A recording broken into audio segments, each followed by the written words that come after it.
Let's see. Here we go. We're live. Sweet. All right. Welcome, everyone. My name is Josh Baldovino, and this is the Cash Flow Happy Hour.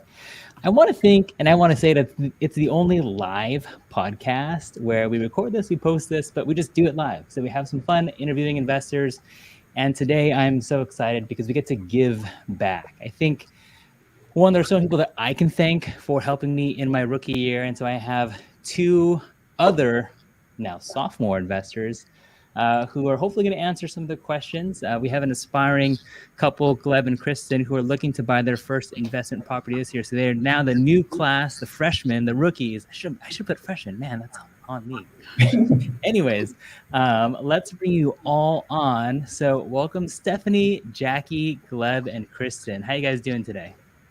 Good. Doing great. Good. Hey, everyone. Thank you for joining me, first of all. And let me just put a quick little banner up. And again, Cash Flow Happy Hour. So whether you have something adult beverage or not in your glass, we'll start with you, Stephanie. Tell me your name, what asset class you invest in, and if you have something in your glass today. I'm Stephanie Figueros. I invest in short-term rentals currently, and for my glass, it's a bottle of water. I like it. What's in your plastic, I guess? Jackie, we'll go with you. I'm Jackie. I invest in single-family homes, turnkey right now, but hoping to change that this year in 2022. And in my glass is also water, but my coffee over there is in a much cooler Central Perk mug. It's far away. Okay.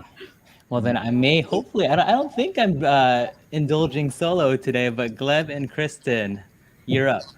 Hey, my name is Gleb. It's my wife, Kristen. Our asset class includes long-term rentals out of state. We're from Bay Area. And we are drinking brewskis. Yes. Ooh, what kind of beer? It's just a Heineken. Yeah. Okay, fair enough. You know, I was at Whole Foods earlier, and I guess I'm a sucker for like Russian River Brewing Company sometimes. So Pliny the Elder was there. That's a good one. I have had it before. I know. You know, talking about short-term rentals, I was looking in Sonoma. I was walking a property there. One, because it's wine country, but two, Russian River is also based out of there. Sonoma County is an interesting one for those who are thinking about short-term rentals. But for those first off who are joining me on Instagram, you can see my hand. It's better on YouTube, see, by the sign. So come on to YouTube, the link's in the bio. But we're going to ask a whole bunch of questions. First off, for those who didn't catch a summary, we are hopefully giving back some information on helping you buy your first rental property, whether it be a long-term investment or a short-term rental, whatever it may be. Stephanie has crushed it this year with short-term rentals. Jackie has also picked up a few long-term investments. I have a mix of both. Gleb and Kristen as our incoming, I'm going to switch it to freshmen just because that just feels more fun to me. What are your first questions that you have for the group? So we have a kind of a general one just to start off. We don't want to make it too specific, but how do you quantify goals? How do you know how much is too little or how much is too much to accomplish in, let's say, a year or a quarter? Stephanie or Jackie, how do you quantify goals? It's better to not put a cap on it. I think it's better to just pick not a number necessarily. I know that kind of goes against the grain, but pick a direction. And it's like, instead of reaching for the stars, reach for Mars, and you'll probably land on Jupiter, and you won't ever be disappointed. I agree with that. I agree. I think I try to set like a big, hairy, audacious goal for myself, and if I meet it halfway, I'm like so happy about that already. And if I meet it fully, like that's just like even better. So I agree. Reach as far as you can. I was opposite than them. They were clearly way overachievers than I was. I think for anyone who's seen my wife and I video when we first started, we thought, I thought, what if we did 3 properties, right? Oh, that's gonna be so crazy. We did getting that very fast in 3 months, and so then I made a stretch goal. But I wanted to make something at the time. 3 felt like a stretch, but it was once you got the first one and I realized how it was possible, that just unlocking just feels empowering. So then you can, shoot for Mars and hit Jupiter, like Stephanie said. I bet. Next one, you guys.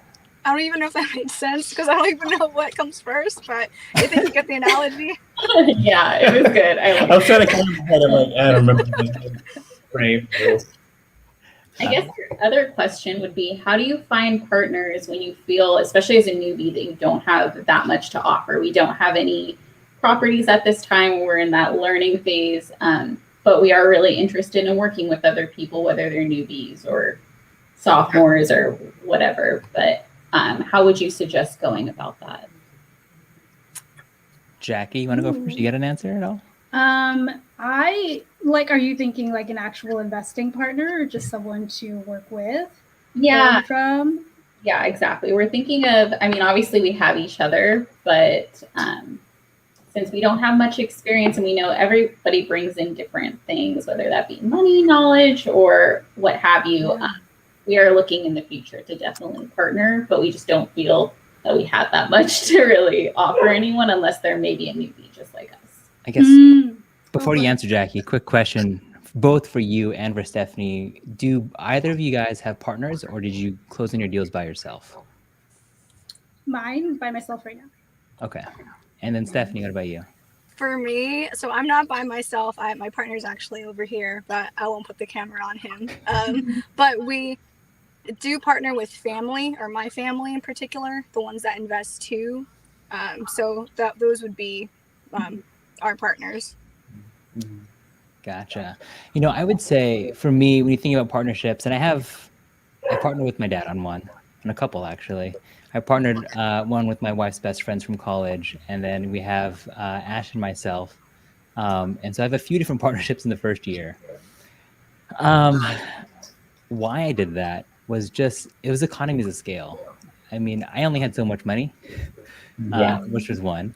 And the next thing was being able to figure out, as we started to do more deals, I've noticed gaps in how I operated and how Hannah operated and what we wanted to fill. My advice in terms of finding partnerships would be, it's just easiest to not oversell the partnership first. So don't be so thirsty for it. And continually have kind of just regular cadence conversations. And if mutual goals arise, then you can maybe pitch the question. For Ash and I think it was 4 or 5 conversations before we said, hey, do you want to do a short-term rental together? I don't know, Steph, Jackie, have you guys explored the partnership route at all? What do you guys think?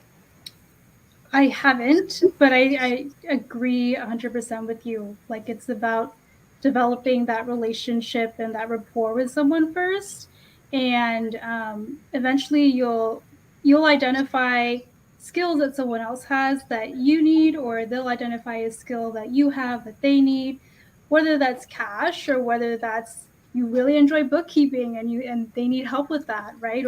Or you can make reels for someone who's just not great at it. I'm not, right? And you don't underestimate what you have to offer to someone. Just start that conversation and start that friendship, and it'll happen organically. Okay. That's reasonable. Thank you. Stephanie, anything else to add on that one? We are we've always been open. We figured don't close any doors because you never know what opportunities could come up. But I definitely agree with Jackie. It's almost good to just become friends first because how you are with them, the relationship really is the foundation. You don't want to do partnership with someone you don't like. So, and then I think also consistency. So staying in touch with them too. And then just sharing information with each other, things that you've learned. I think that will probably help foster a potential partnership, kind of like what Joshua was saying. It took a couple of conversations until it was let's do it. Yeah. Can I add one more thing? Yeah. I think just even putting yourself out there, like you guys are already doing, is already going to bring you really far, because it took me a year to even get on social media and let people know what I was doing. And now that I've had so many people like asking me questions or asking me like how they could work together with me maybe in the future. So just keep doing what you're doing and keep developing those relationships. Great advice. Thank you. Okay.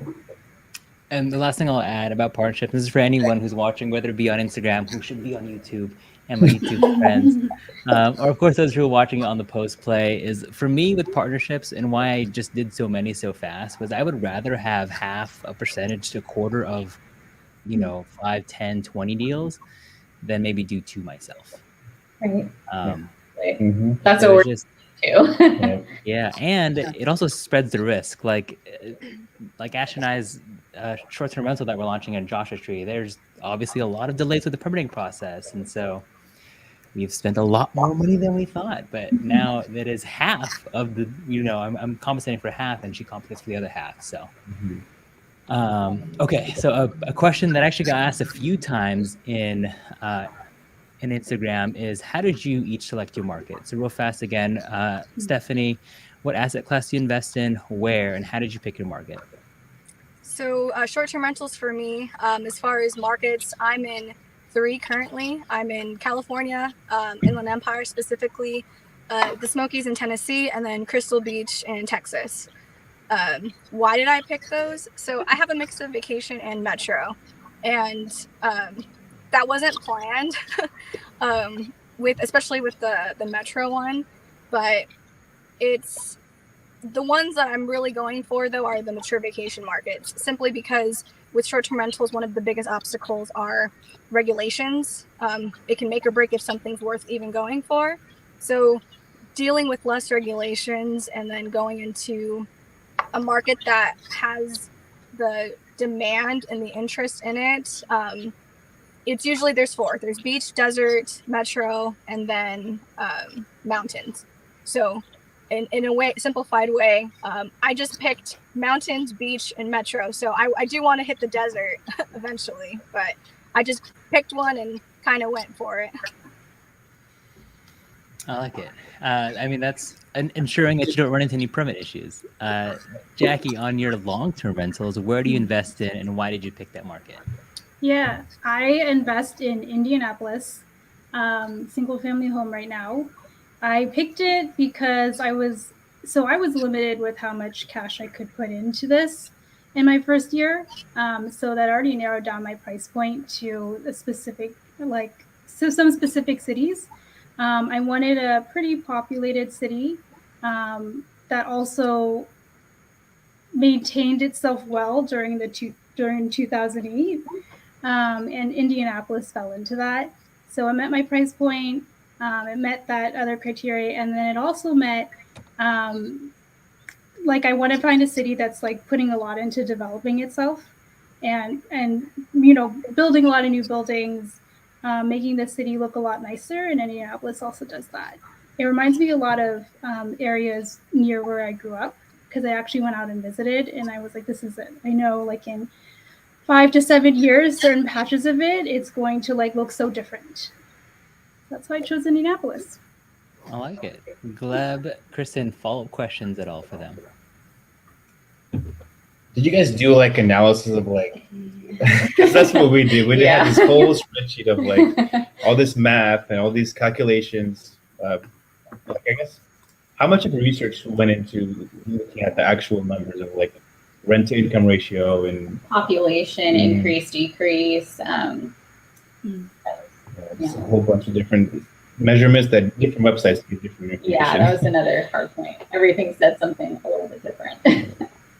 Yeah. Ladies? I think my spreadsheet has maybe 10 to 12 columns, and it's been a while, so I can't even name to you all the things I considered. And I think I was dwelling on this for about 3 to 4 months, and it felt like not a great use of my time. So at one point, you just kind of look at it and you're like, you know what? There's always pluses and minuses with wherever you choose, and you're not going to find the perfect place, but you are going to find a deal wherever you go, right? You're going to make sure you do that. So just choose it and just jump into a spot, as long as it meets the majority of what you're looking for, right? Yeah. Okay.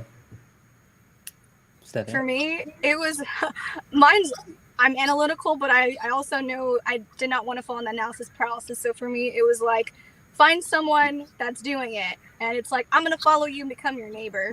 And if you're gonna keep buying there, something must be working. Yeah. And once I decided that's the market, as far as running the numbers, I mean, I have a short-term rental calculator that I got from one of my friends, Alex, and I just look. I mean, the more you analyze, even if you're not planning on buying, the better you're going to get at knowing if the numbers will work.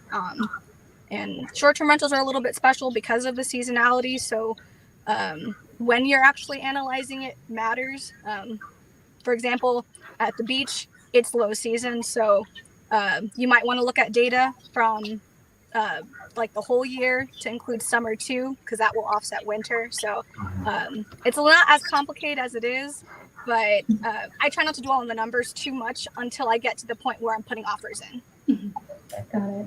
Yeah, I think the one that I add on to both of theirs is, Stephanie's easiest of, I want to be whoever's successful, be their neighbor. Like that obviously works, right? To a certain extent. You may not get as good of a deal as them, but clearly the area has something of value there. For us in picking Columbus, it was, I had a couple of data points that I thought were really important. I made sure to stick to it. Like rent to price ratio, population increasing was an important thing to me. And then also just looking at the income to rent ratio, and could that area support a long-term rental? Yeah. Short-term rental, of course, is very different. There's your seasonalities and things like that. I'd say from a long-term rental perspective, and I say this all the time, in the Midwest, you can throw a dart blindfolded and you'll find something that cash flows, like for sure. You just have to keep looking hard enough.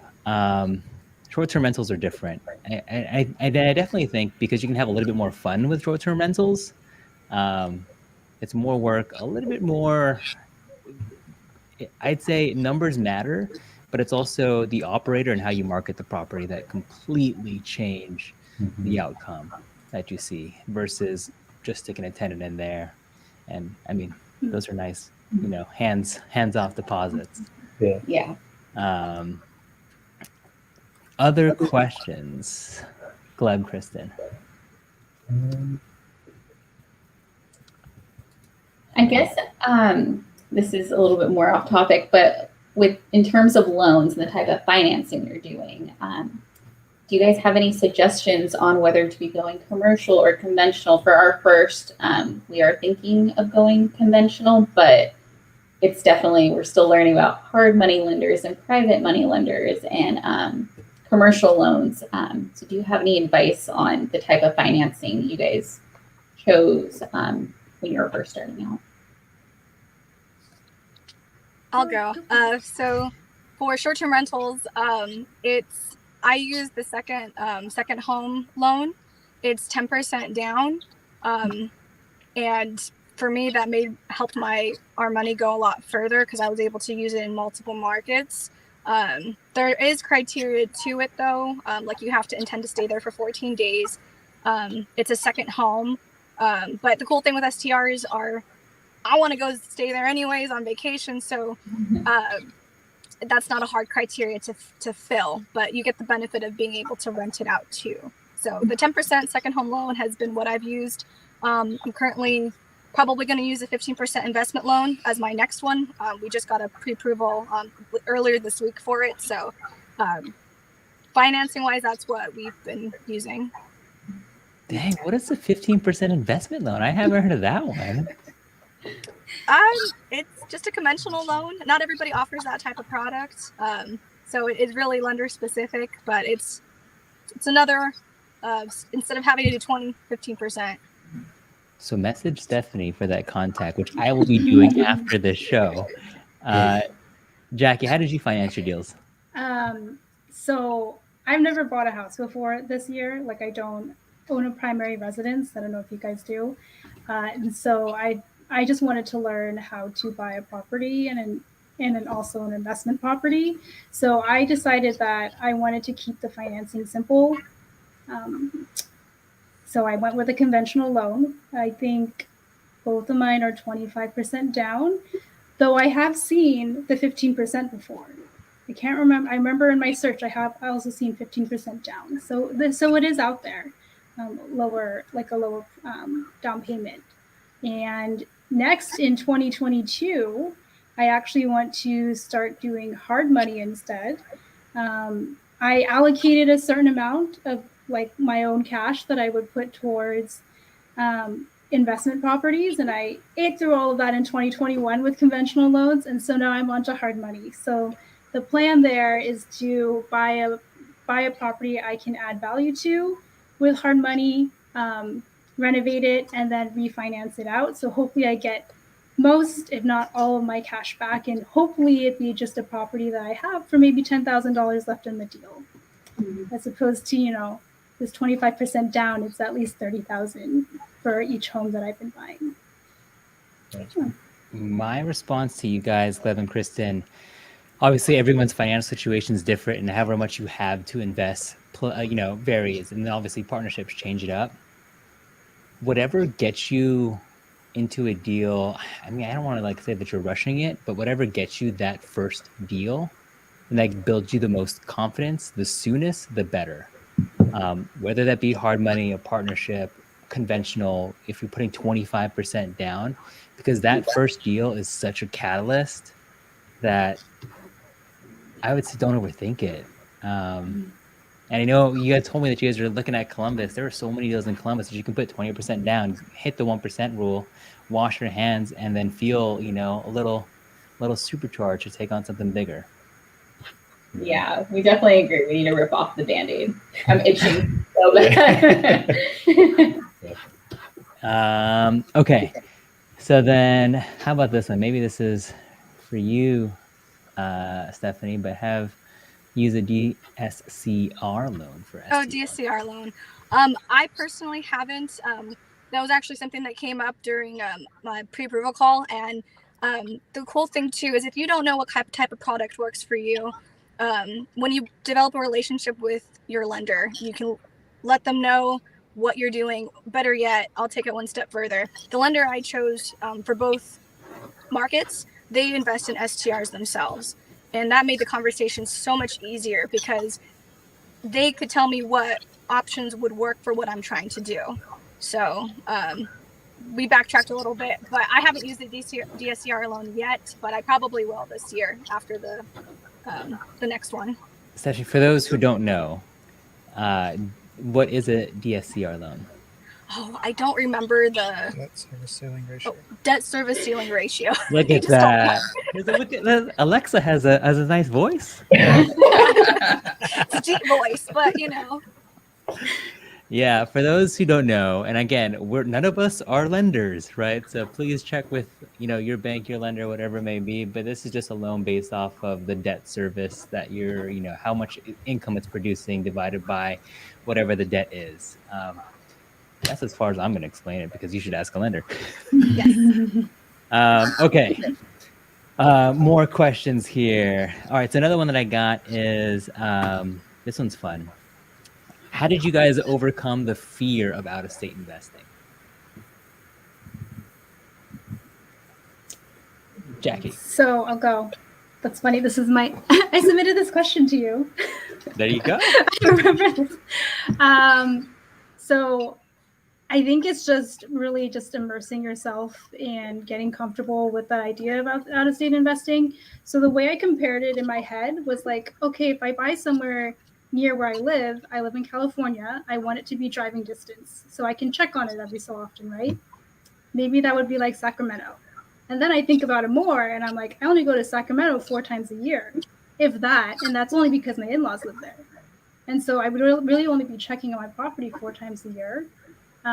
If I go out of state investing, I'll have someone to walk it for me and send me and FaceTime me at the same time or send me pictures.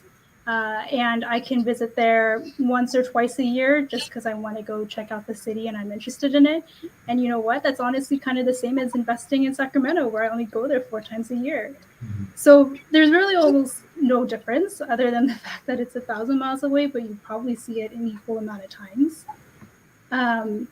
And, I think what also helps me was after my first walkthrough, my first FaceTime walkthrough, with the real estate agent, I realized out-of-state investing and checking out a property that's an investment, not one that I'm living in, but an investment. So all I need to do is visually see it. It's literally feels the same as being there. Mm-hmm. Yeah, I have videos too. If you guys ever want to see one, I've saved them because it just made me feel so much more comfortable. Yeah, I feel like if I do, like, I wouldn't even know what to look for if I walk a property, you know. Like, oh, roof or the paint or whatever. Well, you know, I didn't either. And real estate agents and property managers, they point out so much to you. Like they want to share that information with you. Yeah. People love talking about what they're experts in, right? That's why we're here. So you'll learn every single time you're on the phone with someone. Mm-hmm. I like it. Stephanie, what about you? For me, what got me out of the fear, again, it was networking. I've just found somebody, again, name drop Alex Sabio, who's doing it, and every question, everything has a solution, every problem. And so, and he literally lives not that far from me, and yet he's investing 2,000 miles away and working a full-time job. So to me, it was, if you can do it, I can do it too. So basically finding someone who's doing it, whether they're a mentor, become your friend, the comfort, you'll be more comfortable knowing that you're not by yourself because you have somebody in the same market as you.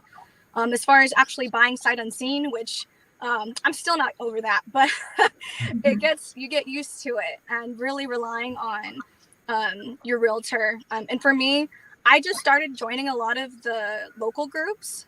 So like in Crystal Beach, I joined all of the groups and now I feel like I live over there. So I know when all the little events are. I look at Google Maps, so I know where all the stores are. And then when you go to the actual place to visit, it just is like, oh, that's what that looks like in person. So it's not as scary. It's actually easier in the sense because it forces you to not worry about the little things versus the one that I have that's close by to me now.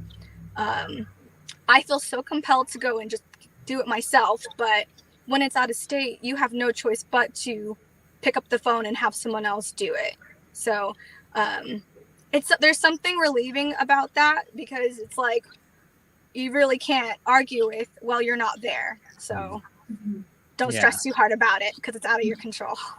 Yeah, no, that's good. I mean, so anyone who's scared of buying out of state, I think, Jackie and Stephanie gave really good points. Obviously, Gleb also tuned in that he doesn't know anything. I don't know anything. That's why I always have the inspection and contingency and pay an inspector because obviously regardless if I won or not, I would do that anyways.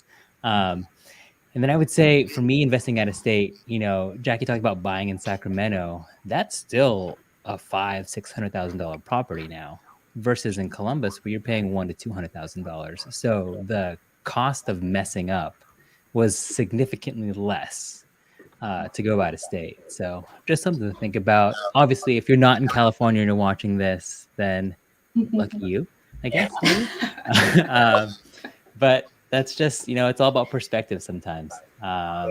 It's funny, like when I first learned about out-of-state investing, I'm like, how do these investors fly out there every week? Like, that's a lot of, money for travel. How do they, break even or make money off of real estate investing out of state? They're always flying back and forth. Chase points. Chase points. That's Stephanie. She's the one actually flying. I still haven't been to Columbus.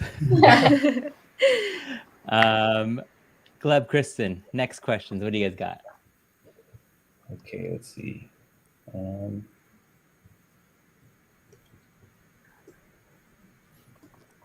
And while they pull up the next question, whoever's watching on Instagram and YouTube as well, leave some comments in the chat. We can pull them up. Yeah. Okay. So we got one. So when is it safe, I guess, with quotes, it's safe to change strategy? Let's say you're doing long-term investing in your goal. You hit your goal, let's say 5 properties or whatever. And then you want to get into the shiny object syndrome and get into rentals like Stephanie, for example, or arbitrage or, land, wholesaling or whatnot. When do you think it's a good time to kind of shift away from what you've been doing in the beginning to kind of branching out to other avenues? So before Jackie and Stephanie answer this question, I particularly like this question for them because I actually picked them for this episode because they have just done short-term rentals. That's Stephanie. And then Jackie just has her 2 long-term rentals. So now I think it's a perfect answer to figure out when you may be thinking about shifting your strategy. I'll let either the two of you go first. I'll go. So that's coming up now to where with short-term rentals, the seasonality, it's not as stable as a long-term rental. So for me, I'm starting to see how each property is offsetting the other properties. So I guess the financial situation is probably the best dictator of when it's time to start switching strategies.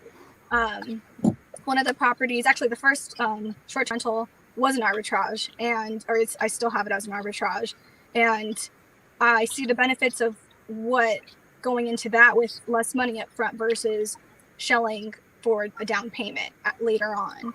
So I wouldn't be opposed to later on more so to pick up more just because now it's easier for me since I understand how the process works, but it's the financial situation is the short answer. I like it. Jackie, what about you? That's exactly what I was going to say, actually. So as I mentioned earlier, in 2021, I pretty much ran through most of the cash that I'm willing to put into real estate, and then in like a 3-year time span. So it's forced me to now turn to hard money lending and borrowing properties. So where I buy it and then renovate it. Versus all of last year, I bought mostly turnkey. I did a little some repairs here and there, but they were pretty much rent ready. So I think it's driven a lot by your financial situation or what you are feeling like the urge to tackle next. So I think the first thing to do is settle down on, okay, I'm going to buy a turnkey property for the first one, see how that goes, see what I like about it, see what I don't like about it. And then based on that, evaluation, you figure out what you want to do next, whether you want to keep repeating that, or you're like, hey, I didn't really like that. I actually want quicker cash. So maybe I do want to go to wholesaling instead, right? Maybe I enjoy cold calling people and can do that. So I think it's really driven by whatever your gut is telling you that you enjoy and don't enjoy. Mm-hmm. My answer to your question, and the question again was, when do you change strategies? I see it as just how hard do you want to work?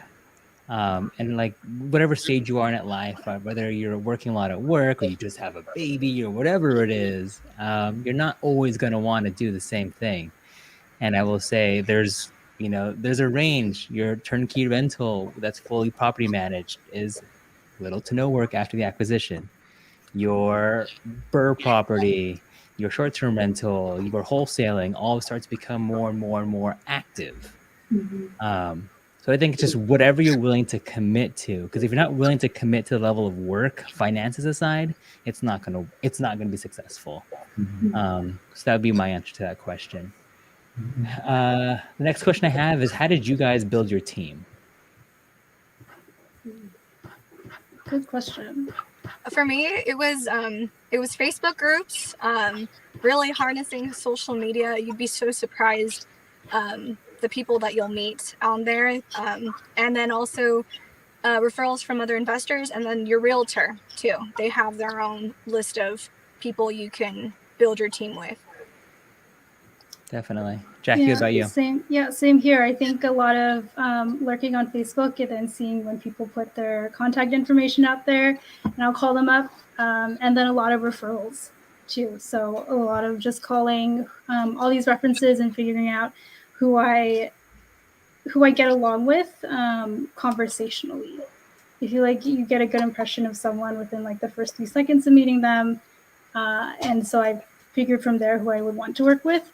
And then, your team is always changing too. So, like if something comes up and someone needs to change jobs or you end up in a challenging situation and you find that the person you were working with isn't exactly what you thought they would be, you can always change that too. And as you go through more people, you find out what qualities you need and are important to you.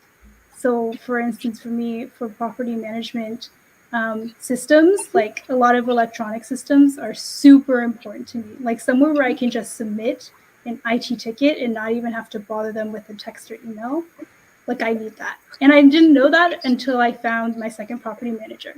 So it's a lot of trial and error too.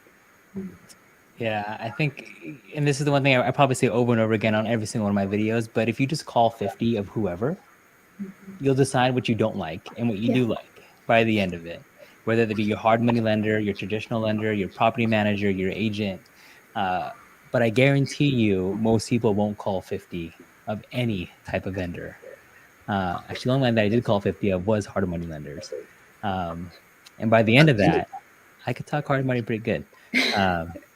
So, Gleb, Kristen, any follow-up questions to any of that in terms of team building? I know that you guys are in the process of that right now. Yeah, we're about halfway there. I guess we're looking for the core four, right? So we got a real estate agent, thanks to Josh. It was a great referral. There's a lot of good stuff he's sending us. And lenders, obviously, you got to bring the money somehow. So we found one on Bigger Pockets. Yeah, we've been talking to him a lot, actually. Super helpful. Yeah. Yeah, and then obviously the real estate agents always have their referrals.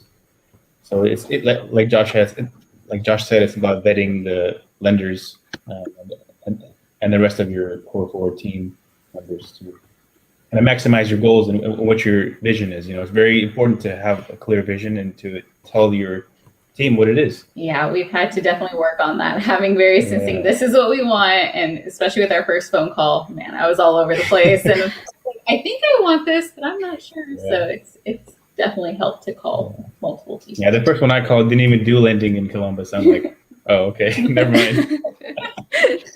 The first phone call is the most awkward thing in the whole world because you don't know what to ask. Yeah. You don't know. I mean, you have like no track record. You're like, man, this guy just thinks I'm a chump. Yeah. I don't know. Jackie, Stephanie, you guys have any funny first vendor stories before we move on to the next question? I think I went through looking for a lot of like contractors. And the first one I called, most of my conversation was like, oh, okay, yeah, that sounds good. Okay. and then by like the fifth one, you can like talk like contractor terms and you find out what different people have to offer. Yeah, it's just a lot of the first one. I do sound a little like not nervous, but like naive. But you get better over time.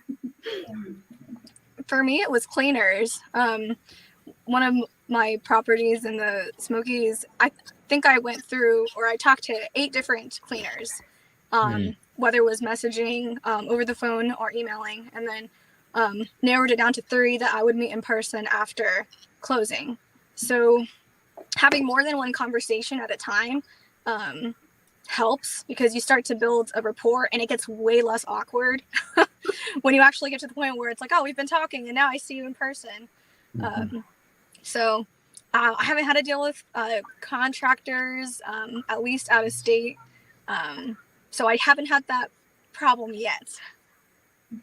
That is the fun problem to have. I'm excited for you, Stephanie. Don't worry. Okay. Before I get another question from you guys, Gleb and Chris, another one that we got submitted was, what has been either of yours biggest mistake so far? Or what was the big roadblock that stopped you and how did you overcome it? Either of the two. It's like the fear, listening to fear mongering, or at least letting that talk come in. So the funny thing with short-term rentals is that I was actually talked out of it when I first started going to real estate meetups in person.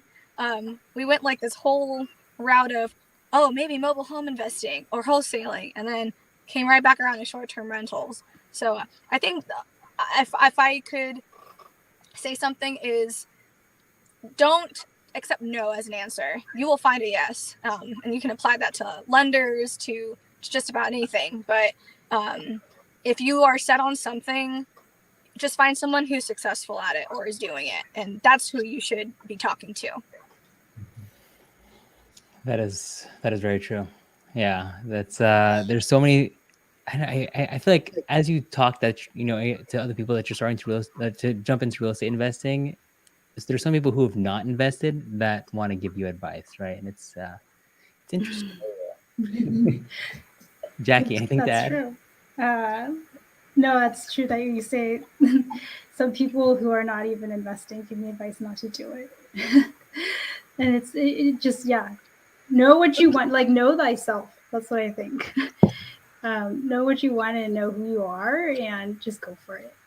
But I would say my biggest mistake is definitely probably like a lot of dwelling and like analysis paralysis or procrastinating like a decision that I know needs to happen. So the first one was choosing my market. Like it took me so long to settle on Indianapolis, but that's actually literally the first city that I had listed. And then I got distracted by like 10 others.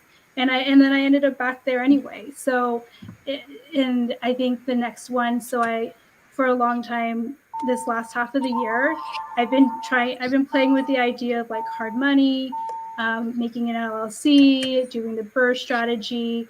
And I dwelled so long on making my LLC because I was scared of the California franchise tax, which is $800.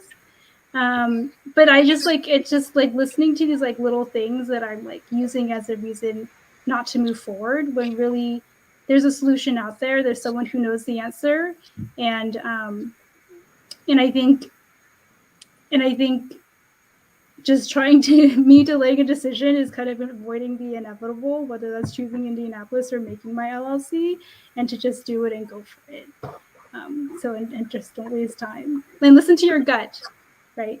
I think that's big for me, listening to my gut. I knew Indianapolis was the one. I like it. And you know what? I'm going to hijack your guys' Gleb, Kristen, your guys' next question. I want to keep this maybe about 10 minutes more or so before we wrap it up. But I do want to get tactical. So Gleb and Kristen, what are you guys working on right now?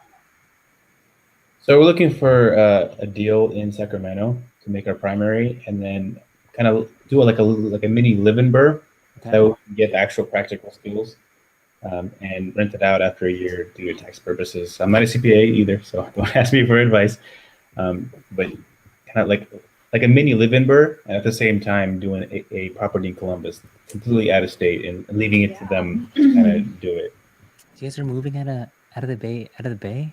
So sad. Well, it's kind of been a last minute thing that we thought about, but it's really felt right for us. So we're kind of like, why are we still spending money on rent in the Bay Area when we can do something that's a little bit scary to both of us? Mm-hmm. But we're young, we don't have kids yet, so just have our dogs. So this is probably the time. So yeah, we're hoping to do. Those are the two deals we're really trying to do. Okay. Sooner rather than later. Okay, just for the sake of the show, let's talk about the Columbus side. Mm-hmm. What part are you stuck on? What part are you working on right now? I think the only thing holding us up is just the Sacramento. You guys got distracted. That's truly what it is. It's okay. Just because California is more expensive, we're trying to get the better deal with this first primary residence. More money for cheaper rates. Yeah. Mm-hmm. They're still here. Mm-hmm. But we have been analyzing properties left and right and kind of understanding the market a lot more than we just, earlier when we just analyzed. But running the numbers and getting the practice of doing that and talking to the real estate agent and all that. Okay. Awesome. Well, I think there's who else joined the show? There's Chris Middleton. I saw. I believe he house hacks actually in SAC too, so you may want to reach out to him. Austin's asking what part of SAC. Maybe that guy's got a deal. I don't know. He's got a deal for everything. Looking at Citrus Heights. Yeah. Citrus Heights. And the last thing, and I will agree with him, everything before you have kids. Yes. Yes. 100% yes. Okay. Stephanie, Jackie, what advice do you usually give, or would you like to give someone who hasn't closed on their first deal yet? For short-term rentals, you can apply this to anything, but you don't have to know absolutely everything about the strategy that you're trying to invest in. the best experience and education you're going to get is as you do it. So just know enough to get started. Have a support system of people that you can ask questions to. But if you let go of the fact that it has to be this way and only this way, and that you're okay as long as you get there, your life will be so much easier if you're not so rigid. And that's coming from me because I'm pretty rigid, but it's really made the difference with getting started. Because for me, it was literally a flip in the switch. It was like, all right, decision made, we're doing this, and no looking back. And then I had people I could ask in different ways, people who knew the technical side, people who had the experience of it, and then also the emotional side too, because it is a journey, and you will find so much self-growth in it, more than you'll expect in something so not or financial. Yeah, totally. Although Jackie muted herself now, I don't know if she's She's running the microwave. It's gonna beep. That's okay. Get that hot pocket. I would say for me, it's like a two-parter. So I think my main thing of 2021 was like amazing things lie on the other side of fear. Like be comfortable with the uncomfortable. Your body, when you're uncomfortable, it's kind of your body it's that natural like flight or fight response, right? But in your like inside like your heart, it's the right decision. So even if you're scared, just know amazing things lie on the other side of it. And when you do come across a problem, like you will find the answer, as Stephanie had said. And when you have a partner or a coach or an accountability group to rely on, it just brings you so much farther. Like just don't go at it alone. Like when you go at it alone, like maybe you can probably figure out your problems yourself. But when you go together, you go way farther, right? That's why you have your teams. And when you have people on Instagram to talk to, right? To just like be like, hey, I remember the first person I was talking to, I was like, hey, how do you buy a house? And like that, I mean, that just cut off like a month of like learning for myself by just having a conversation with them, right? So, yeah, don't go alone, and then just know amazing things lie on the other side of fear. Yeah, my advice that I always give people is, I think it was heard a million times, and I'll say it again. I said it earlier too: is call 50 of whatever, make 50 whatever. Whether it's making content, calling contractors, finding lenders, do 50 of it before you even make your decision or decide that your content's bad. I still haven't even hit 50 YouTube videos, so there you go.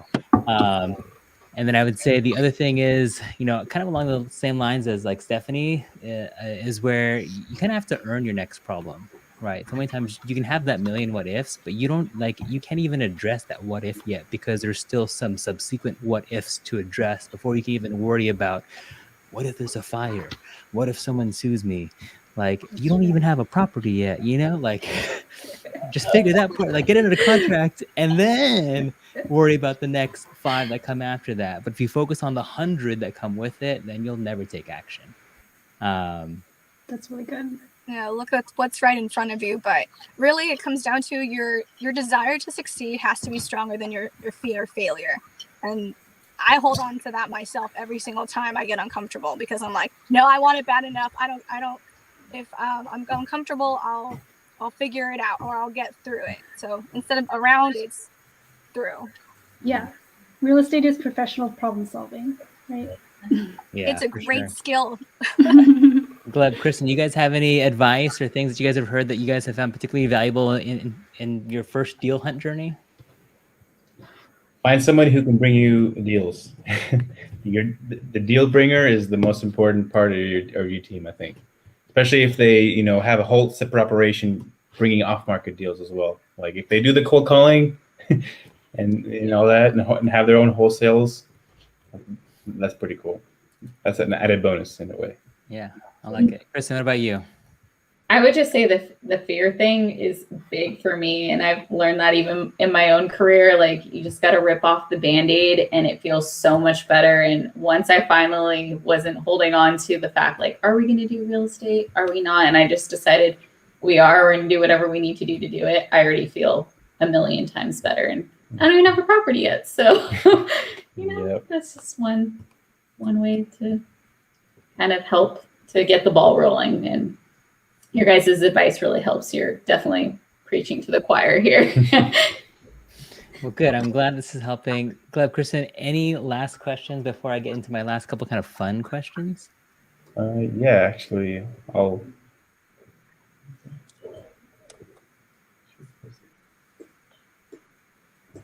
So I'm sure you guys heard this question before. But what separates successful investors from those who fail, quit, or never get started?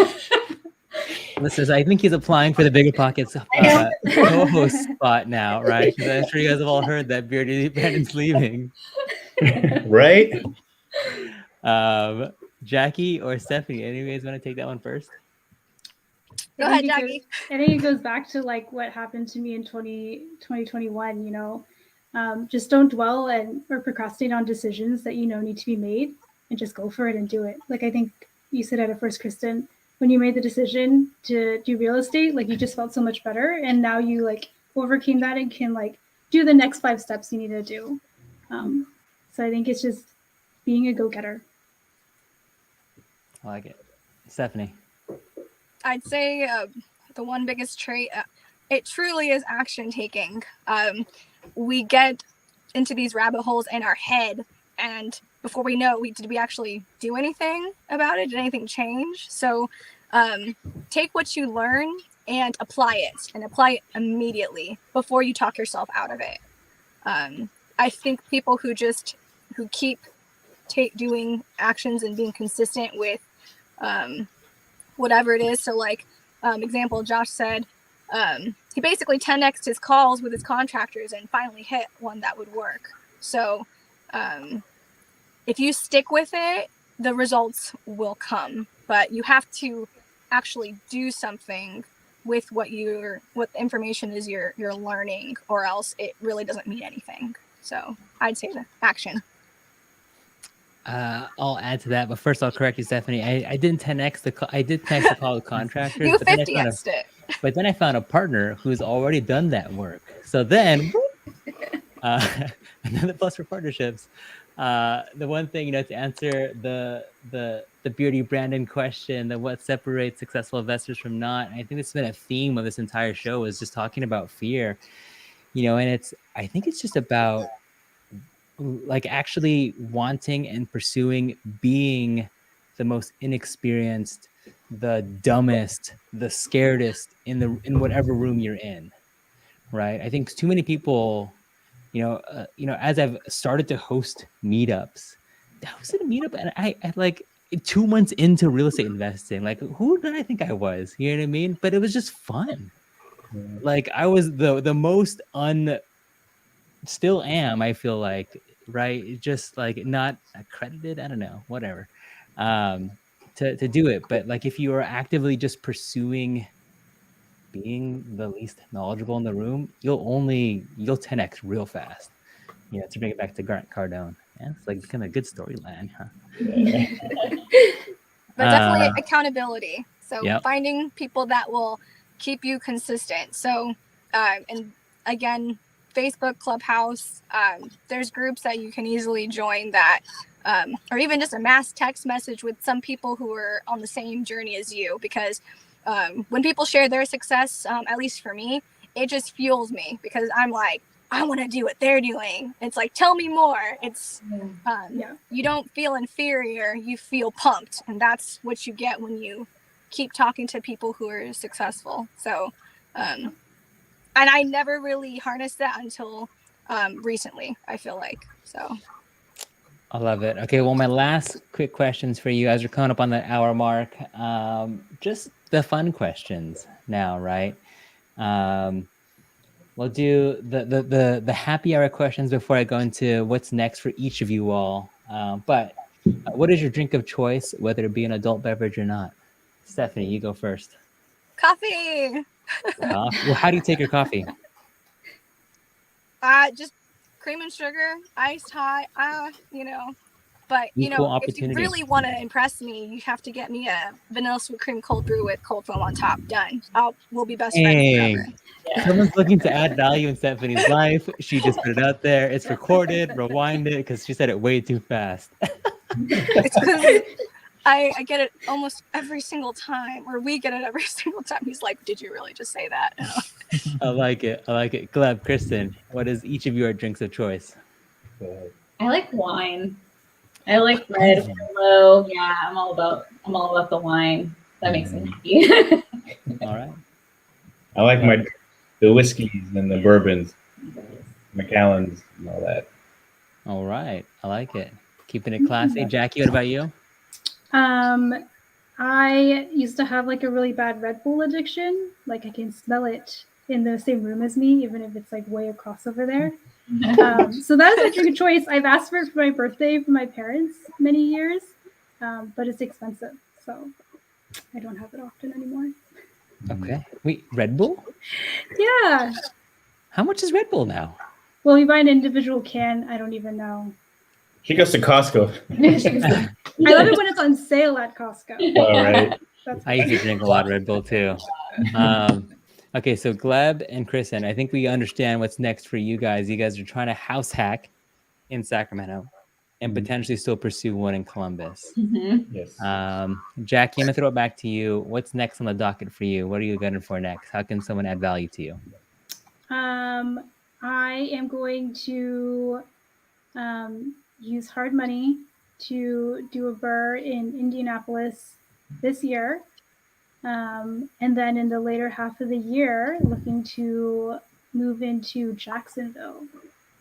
If all goes well, and if I feel confident in myself. Actually, I will feel confident in myself. Putting it out there right now. I like that. Yeah. Yeah. Stephanie, what about you? Currently, I'm doing a lot of back-end work on my current short-term rentals. I'm kind of revamping everything, working on a direct site. And then at the same time, we are doing two or possible routes. One where we'll probably take on maybe a fixer, either maybe in the Smokies again. We're still not quite set. We're trying to not be, it's kind of like whatever comes up is what we'll be ready for. The other is maybe a midterm rental out here that's local to where I live is something that might actually be what ends up being next. So it's going to be one or the other. Oh, I like that midterm play. Think about that too. You know, the full 2020 goal analysis got, you know, shiny object syndrome up the yin yang. So very cool, you guys. I mean, I do have, man, case off kind of a question here. Major red flags, or give me one red flag that you guys look out for, Stephanie. Oh, for me, it's regulations. If a city keeps going back and forth on something, it's a red flag for me. If the timing might not be right to go into it yet. Yeah. That's probably the biggest one. If they make it that hard, do I really want to do it at that point? I like it. Jackie, what about you? What's a red flag that you look out for? I don't know that. Oh man, probably just going into an area where people are moving out of, or buying an older home that is advertised as rent ready, but actually has a lot of problems. Like the inspection report comes back with that. Major red flag, even if you think it's going to be okay. Yeah, I would second that for Jackie. I mean, always get the inspection report, right? Even if that makes your offer less competitive, just do it, right? Like, especially if you're buying out of state, you have no chance in hell to know what you're buying unless you get the inspection report, and then have a contractor actually walk it and address the problems that you have, and that'll eliminate any of the red flags. And even if you have something where it's like, oh, the basement's bowing and there's water inside of it, but it's like that's $7,000 to fix. Well, then it's a $7,000 red flag, right? And then you can decide if it's worth it or not. Gleb, Kristen, what red flags are you guys looking out for? And then we're going to close this out. I think for us, based on our experience, we want to, take on more than we can handle, especially how can I say? Kind of like like tore up from the floor up, but like we don't want those kind of properties. Like having so much work put in. Like I don't think we're ready to kind of take on such a big project. So a red flag for us would be like, there's no walls. There's just not much going on. So that's land. Drywall is expensive. Yeah. What about you? Yeah, I would say, I mean, I guess in our experience, we don't have too many red flags yet, just because we haven't come across those types of situations. For me personally, a red flag for me is when I start trying to convince Gleb of something and I'm saying, but this feels like this, and I feel like I'm making an emotional decision instead of going back to our crystal clear criteria. What are we trying to do? What's the goal? Mm-hmm. And so for myself, I've really tried to snap out of that. And I think that's just also a rookie thing to do. But I'm like, call me out when I'm saying I feel this and there's no specific reason as to why I'm saying something and what we should be doing with real estate. We just need to stick to our goals and really just keep pounding the pavement and get there. That is really good, Kristen. That's a really good advice. It's so easy to get distracted and to maybe flex your buy box a little bit, right, in terms of what type of property you're actually looking for. But sticking to your guns, especially if it's your first one, is really just a solid rule to have. And I do want to add to that real quick, if that's okay. Go for it. So what you were saying, Kristen, too, and I find this a lot. And I don't find this as much for myself, but for other people who ask me questions, especially with short-term rentals, it's really not about what you like, it's what they like. So but that's so hard because it's, you put that emotional aspect. So once you kind of learn to separate investment versus personal, because especially on a state you're not going to live there, you get more comfortable catering to what you think other people will like. And like for me, I started bringing stuff from my own house to rental, and now that looks better. My house is bare now because I gave it to my guests. But it's like, oh, they'll like it. They'll appreciate it. So it's detaching that. It's learning to, I guess, not focus too hard on the emotional aspect as if it's going to be your place to live. Even if you are buying it, it's for somebody else. Right, exactly. It's funny. We were so emotionally attached to this one house we found today. It was in a bad area. The numbers didn't add up, but we give it a nickname, and we're like, but the front porch is there. The door looks good. There's one window, right? But the numbers just weren't running correctly. Yeah. So I know what you mean about the emotional and the attachment that you have just by looking at it at first glance. It's good to separate. I love it. Well, I know that Stephanie has to run to another meetup coming up. Actually, she's like her and her partner is real estate moguls now. Crazy. And I'm sure right after she's going to jump on a flight to Crystal Beach. So there you go. But first off, Stephanie, Jackie, thank you so much for taking the time and giving value to Gleb and Kristen and to the audience. Gleb and Kristen, thank you for also coming on to the show. It's not easy to just come on and just make yourself vulnerable and ask questions, right? So it's definitely a big step forward. And because of that, I know that you guys are going to close the deal super fast. I know it. Before we get out of here, where can people find you? Gleb and Kristen, let's start with you guys. We just created a joint account on Instagram, DMI2invest. Find me there. And our email, I guess, DMI_investing@gmail.com. But Instagram would probably be the best. Slide into the DMs. Jackie, what about you? Same here. Slide into my DMs at REI with Jackie. And I spell my name really funky, but it's here on YouTube so people can see how I spell it. I love helping people, anyone, even if we haven't talked in years or never talked at all. Slide into my DMs. I love it. Stephanie? For me, so I'm kind of all over the place. Virtually, Instagram and Facebook, it's literally at and then my name, Stephanie Figueras. And then in person, if you're in the Inland Empire Real Estate Investment Club, that's a fantastic group. That's the meetup I'm going to now. There's an STR SoCal meetup that's coming up, Clubhouse. I'm on there too with Real Estate Action Takers with Joshua, and text message too. I mean, you'll find me pretty much everywhere. So Sweet. Well, thank you all again for joining. I hope those who are either watching it live or on the post play, I hope you guys found value. If I didn't get to your questions, I'm sorry. But just keep messaging it over and over again. And I'm sure between one of all of us, someone will answer it eventually in the content that we create. But Stephanie, Jackie, Gleb, Kristen, thank you again. And for my audience, thank you again for watching as well. Hope you guys refill your glass with something. And cheers, you guys. Cheers. Having us. Thank Thanks you. for hosting us, Joshua. You're welcome. And Instagram, sorry, you guys are no longer live. And YouTube, you guys aren't live anymore.